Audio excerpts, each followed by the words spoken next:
Hello, everybody. You know, several years ago, I discovered this jazz tune.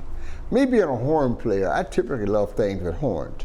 But this was piano, bass, and drums, and it just knocked me out. Man, the musical interplay, the intimacy, the different changes, rhythms, vamps, it's just swinging hard, innovative, creative. I'm like, whoa.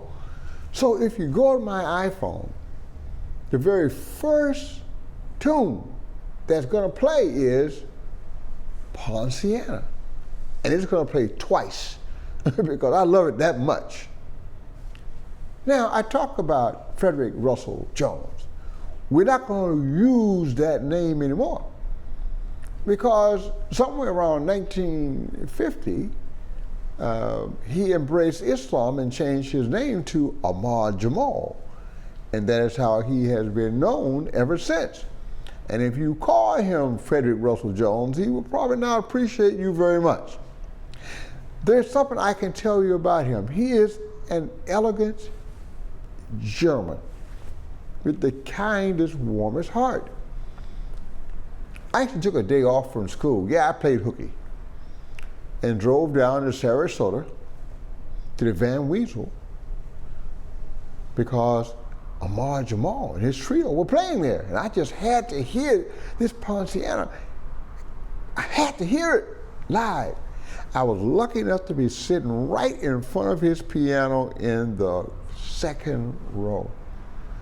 And the love and the nonverbal communication that is going on, the smiles between those three musicians just knocked me out. Everything they played. And then he played my Poinciana, and man, I was just grooving, and they're all looking down at me, and they're having a good time because they see me having a good time. I had my wife and daughter with me, and my wife was kind of pushing me to take our daughter down to meet him because she was kind of a piano player. I'd say kind of a piano player because she was reluctant to practice, and that would not work out too well. But we did go backstage to meet this elegant gentleman. And he welcomed us in the kindest manner, very soft-spoken. And immediately upon hearing that my daughter was a piano student, he offered her a piano lesson right there in his dressing room. Because, of course, he was endorsed by Steinway, and wherever he went, there were two Steinways, one on stage and one in his dressing room. Upright in the dressing room, full grand on stage, 9-7 foot, depending on what the venue can handle. My daughter, knowing that she was substandard because of her lack of practice, declined the invitation to play for him, but he played for her, and it was just the most wonderful little private concert. And once again, that love just came streaming out of him, you know, smiling the whole time as he's playing. Now, Ahmad Jamal had his beginning in Pittsburgh, Pennsylvania in 1930. And he came out of a religious family, but both of his parents were devout Baptists. And that was what he did, that was his religion up until the time he went to Detroit after high school and discovered a very large Muslim community and eventually made the transition to Islam. Now, as a young kid, he had an uncle that played piano who kind of noticed that whenever he played, this little kid would come over and start listening and looking and listening and looking. And he started singing little things that he played back to him.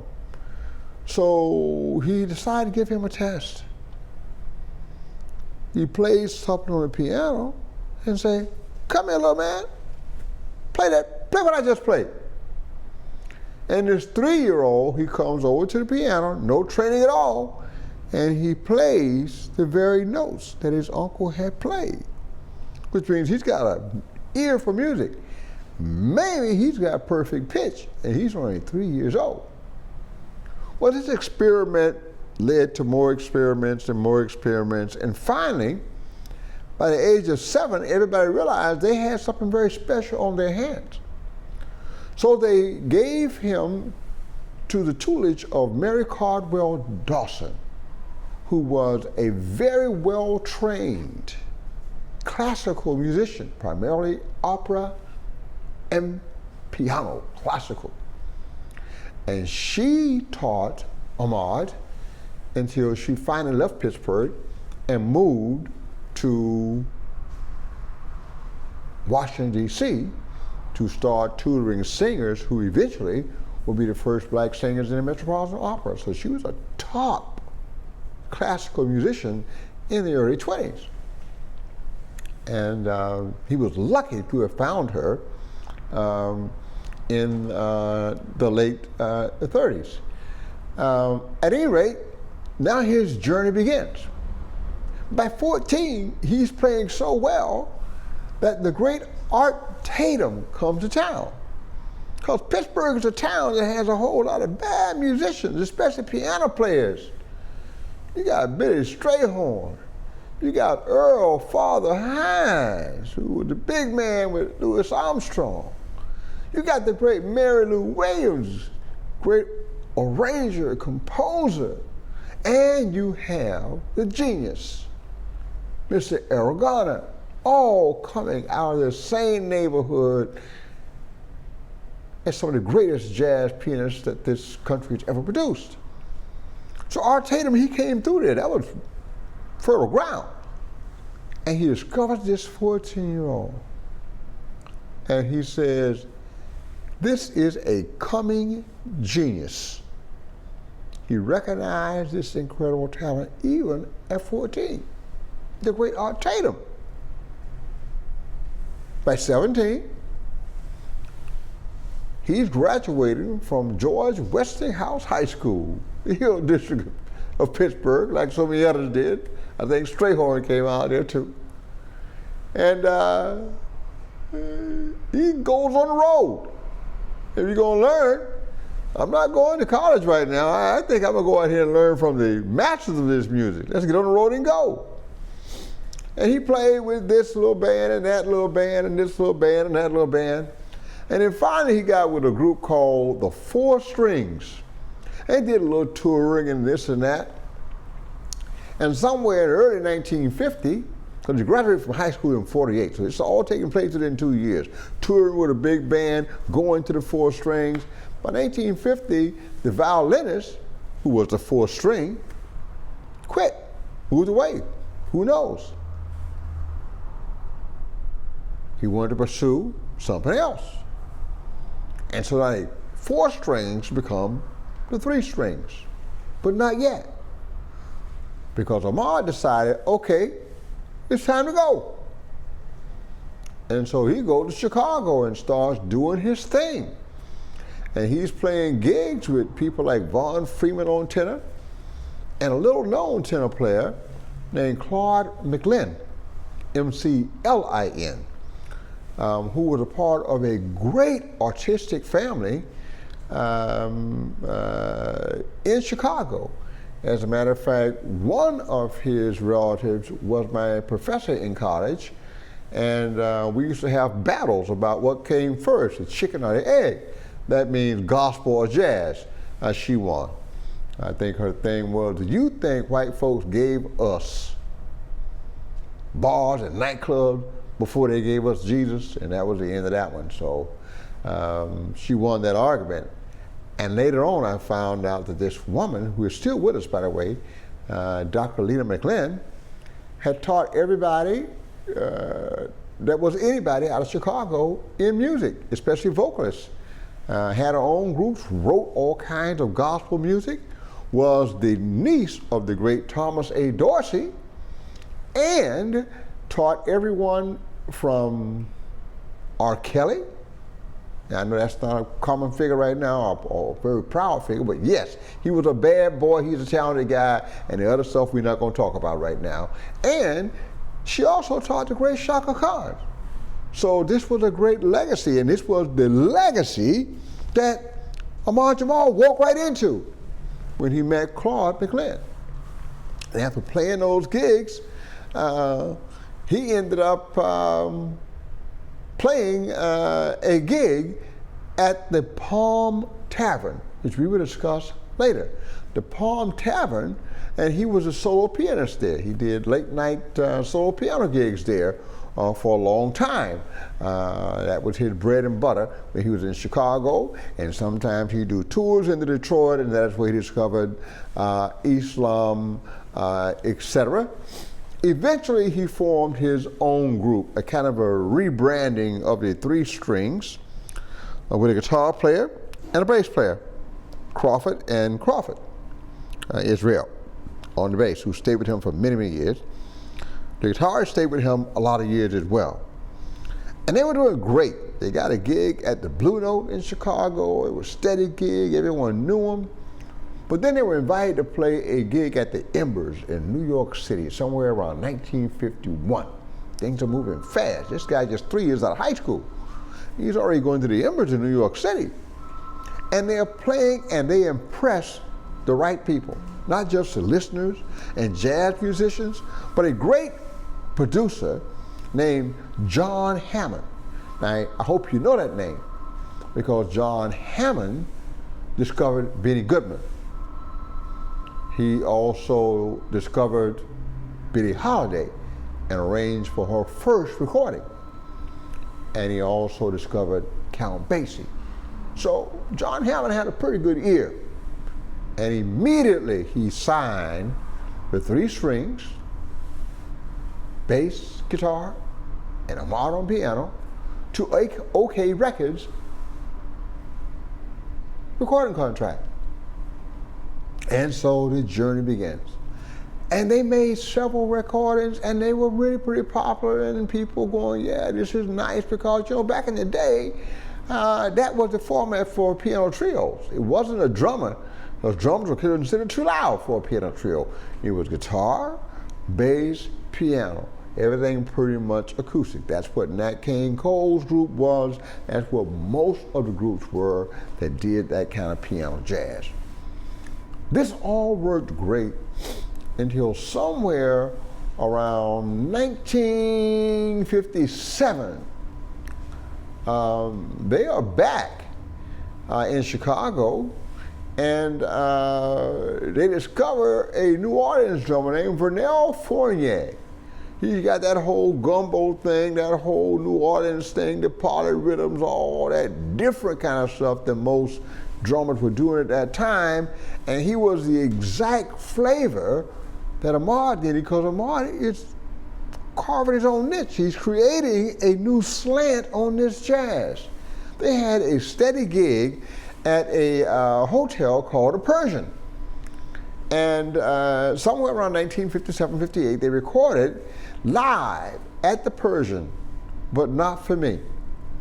And there were things like the Surrey with the Fringe on top, and all from Oklahoma, all kinds of tunes that you would never hear jazz people playing, that Ahmad and his group played successfully. And jazz musicians would, oh yeah, we can do anything we want to, baby.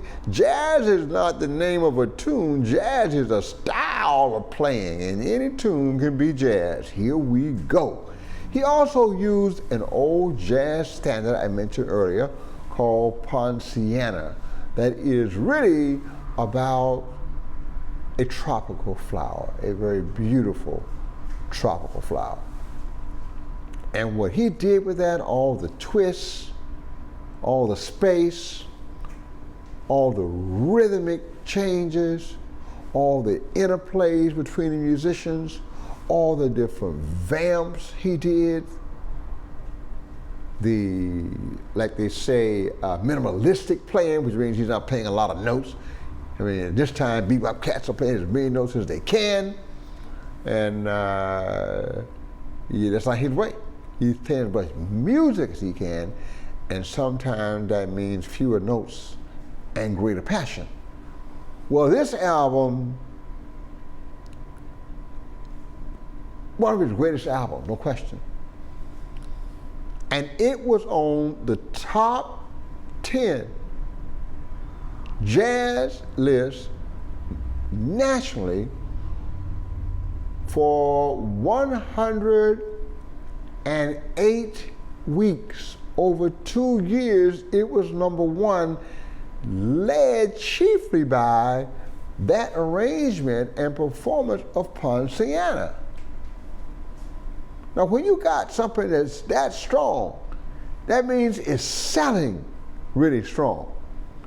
Which means, as a very young man, Ahmad Jamal, who didn't have all those bad habits because he's a clean living Muslim, he had a lot of money because he kept his money. He invested his money. Yes, he did. And somewhere around 1959, I think it is, he decided that he would visit Africa, North Africa. He was the scene of the crime, as I like to say. And he explored the African tradition as well as his Islamic lineage. And he did that for a couple of years. He took 3 years off from music. He had disbanded his group, moved to New York, and just took some time off to live off the fat of the land. He'd earned a whole bunch of money and could afford to do that. At the same time he's in Africa doing the whole cultural thing, he's also looking for investment opportunities in Africa. That's way ahead of his time because we're talking about before 1960. We're talking about before the March on Washington. We're talking about before any civil rights legislation. This guy is a force of nature, not just with his jazz, but with his mindset and the way he is using his resources. Oh yeah, we're talking about a really thoughtful, brave brother. Yes, we are. So after a while, he decided, okay, this is what I like. I'm gonna get back into the music thing. So he started doing duets with Jamal Nasser, another bass player. His original bass player by the time had moved on to other groups with the time that Ahmad had disbanded the group. The other musicians got to have work. Fournier goes his way, the bass player goes his way. And I think the bass player ended up with George Shearing, and shortly thereafter he had a heart attack, and that ended Israel Crosby. So Israel Crosby was that first great bass player. So now you got Jamal Nasser playing bass, and they're doing albums again, and the music is so wonderful because there's just the two of them, and the interplays and the arrangements are genius, and his tension and release techniques are developing, his minimalistic tendencies are developing. He's able to take common tunes from Broadway, with Tin Pan Alley, from the radio, from wherever, and really give them a new life as jazz standards for the most part. We're talking about groundbreaking work. It's about this time that he caught the attention of Miles Davis. And Miles said, my perfect band would be me and Ahmad's trio. He loved that rhythm section, he loved the spontaneity, he loved the freedom, he loved all of the things they did. And he finally got close to it with Herbie Hancock and, you know, Tony Williams and Ron Carter. That was as close as he ever got to that, but that was his aim, to sound as much like Ahmad as he could, to have the feeling of that rhythm section. So the big guys are listening to Ahmad. And even though a lot of people who call themselves jazz musicians or jazz lovers are not as familiar with Ahmad as they should be, it's not Ahmad's fault.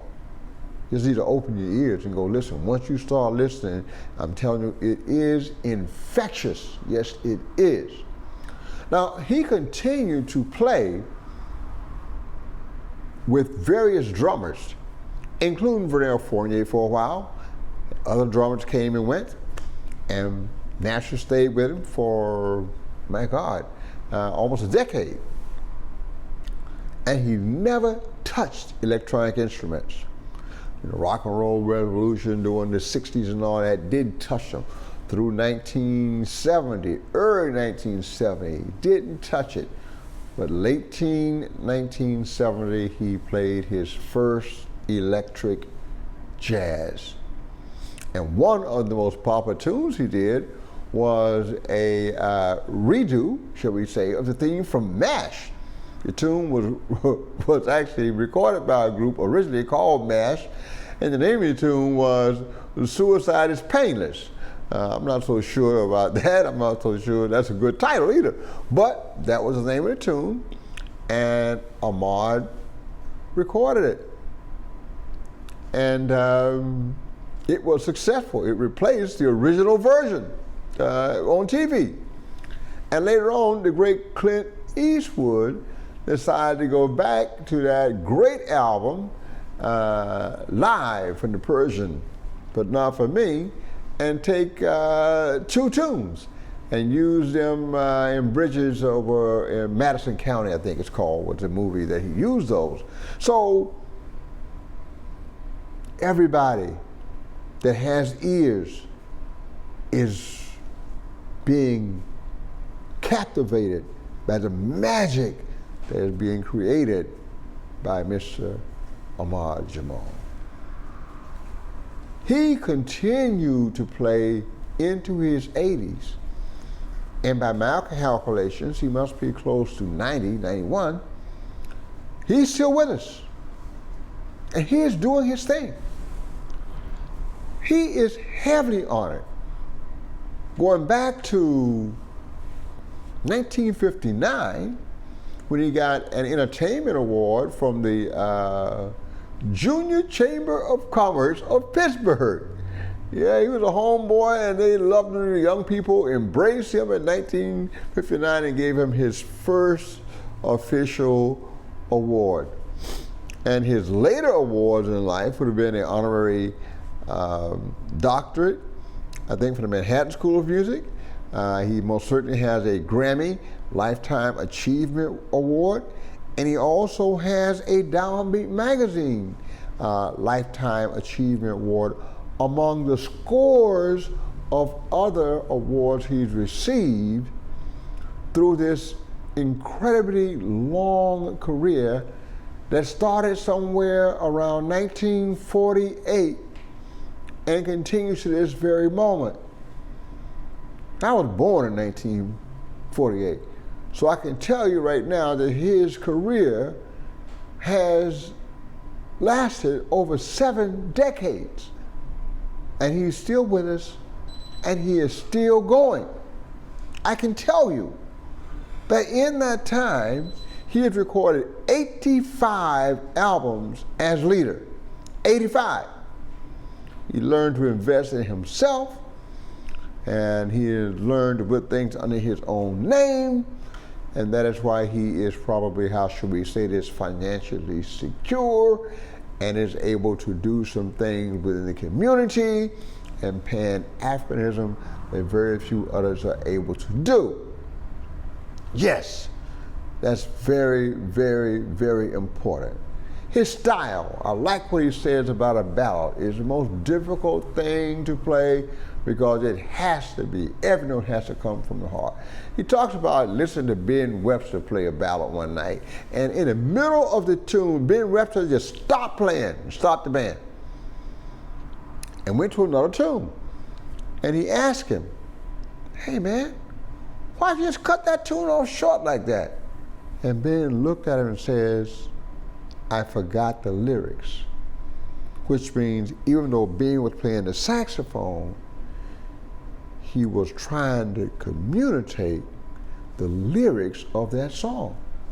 It's a personal thing. People got to understand how personal it is. And then his other contributions are the arrangements he's done with just piano, bass, and drums, piano, guitar, and bass, or just piano and bass, his arranging skills, his use of tension and release. There are those that say that the only person who can use space in the history of jazz better than him, the only one, is maybe Thelonious Monk. And there are others who say that in terms of his contribution to the development of jazz, the forward movement of jazz, he has probably had the most profound effect on the development of this art form of any single person since Charlie Parker. That is high praise, ladies and gentlemen. So not just because he's a nice guy, not just because if he wants to play fast licks, he can and they're incredibly clean, but because he is a genius and he has a wonderful heart and there is love in every single note he plays.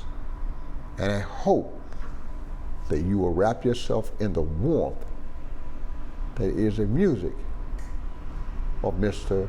Ahmad Jamal. Thank you very much.